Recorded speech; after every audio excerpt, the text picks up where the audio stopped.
Voilà, je vous remercie. Effectivement, nous venons de boucler une journée de visite. Nous avons dans la journée visité 6 sites, 3 dans le département de Fatick et 3 dans le département de Foundiougne.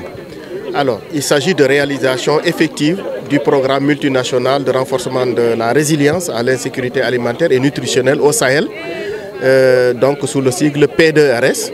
C'est un projet donc, sous initiative des pays membres du SILS, dont le Sénégal est financé par la Banque africaine de développement. Dans la région de Fatick, nous travaillons autour de 4 chaînes de valeur. Des chaînes de valeur production végétale, des chaînes de valeur production animale, chaînes de valeur production aquacole et chaînes de valeur donc de produits forestiers non ligneux.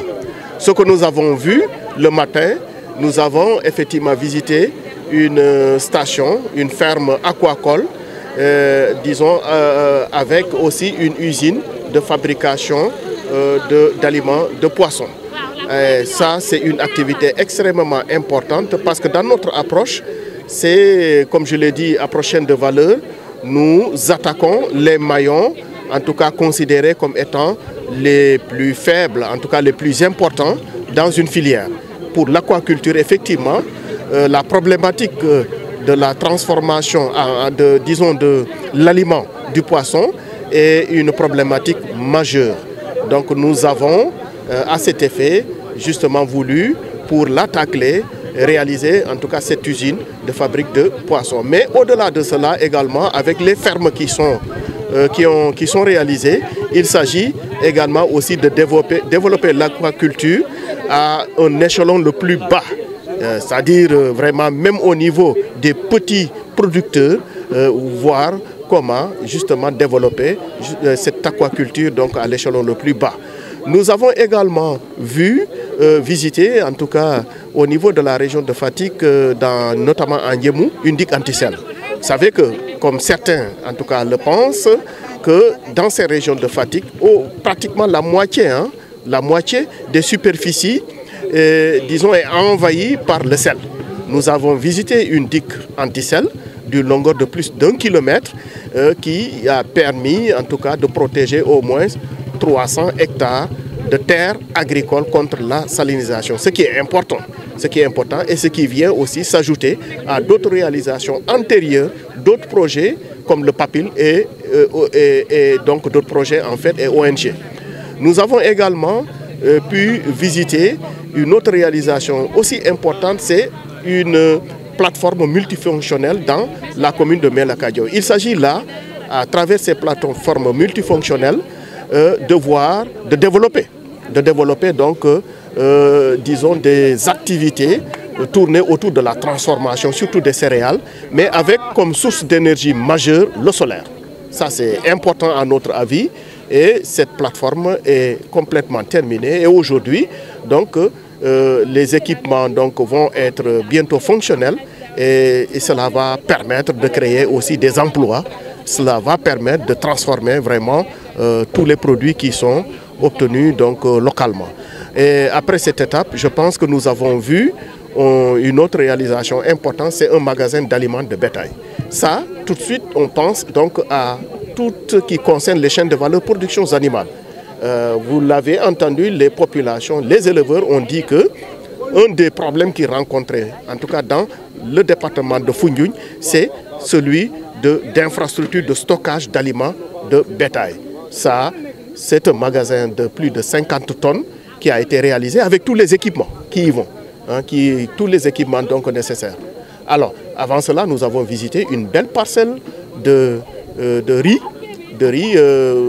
Et là, au niveau de la région, nous travaillons beaucoup sur cette filière riz parce que, en fait, l'objectif un peu, c'est de pouvoir, en tout cas, contribuer à la réalisation de l'autosuffisance alimentaire en riz, qui est vraiment un idéal noble et sur lequel, en tout cas, le processus est bien engagé et nous apportons donc notre contribution à travers cela en lien avec le PNAR, le Programme national d'autosuffisance en riz. Nous avons enfin aujourd'hui visité une mini-laiterie. La mini-laiterie dans la commune de Thiosson qui est également une autre approche. Et cette literie aussi, tout autour, il y a ce qu'on appelle les tanks à lait. Nous collectons du lait dans les villages, en tout cas environnants, et ce lait, une fois collecté à travers des tanks et acheminé au niveau de la mini-laiterie, l'objectif, c'est de pouvoir, en tout cas, satisfaire au moins les besoins en lait de cette collectivité et au-delà même de cette collectivité dans d'autres communes donc voisines. Alors, ce que nous avons vu constitue en fait un échantillon, mais en plus de tout cela, le projet travaille sur d'autres types d'infrastructures, tels que les points d'eau villageois. Ça aussi, c'est des infrastructures de réalisation très importantes. Le projet travaille également sur d'autres types d'infrastructures comme les mielleries. Là où, effectivement, nous avons la possibilité de produire du miel, des infrastructures ont été mises en place. Sans compter maintenant tout ce qui concerne les petits périmètres maraîchers. C'est important. Sur plus de 500 hectares aujourd'hui, avec une soixantaine de périmètres maraîchers répartis à travers donc, nos 6 régions, nous sommes en train de développer en tout cas des activités génératrices de revenus, des activités qui peuvent intéresser vraiment les jeunes, et parce qu'entre autres, il s'agit aussi de créer des emplois. Donc en somme, le programme PDRS, c'est en réalité quoi? C'est disons, renforcer la capacité des ménages vulnérables, renforcer leur capacité en termes de production, renforcer leur capacité en termes de revenus, renforcer également leur capacité en termes d'accès aux infrastructures, donc aussi bien hydro-agricoles que des infrastructures socio-économiques de base. C'est ça l'approche du projet. Et sur ce plan-là, nous sommes en train... Et là, quand on parle de résilience, c'est ça.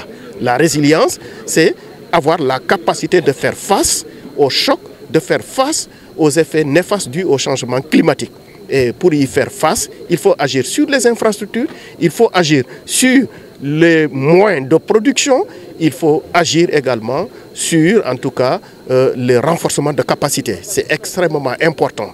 Parce que quand vous mettez en place ce genre d'infrastructure, il faut que les capacités des producteurs soient renforcées. Voilà un peu en résumé. Et aujourd'hui, si on veut en tout cas parler en termes globaux sur les 6 régions d'intervention du projet, nous sommes après 2 ans et demi à peu près d'intervention, d'exécution du projet.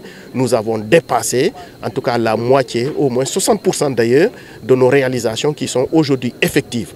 Et notre objectif, c'est réaliser en tout cas toutes ces infrastructures prévues à la fin de la 3e année et nous consacrer les 2 dernières années au renforcement de capacité et à la valorisation de ces infrastructures. Donc c'est ça vraiment notre approche.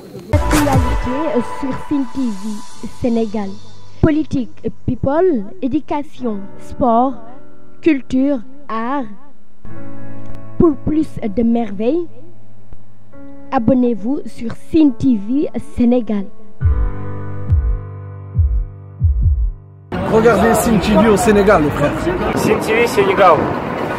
Sen TV Sénégal. Sen TV Sénégal, meilleure télé. C'est la France qui vous le dit.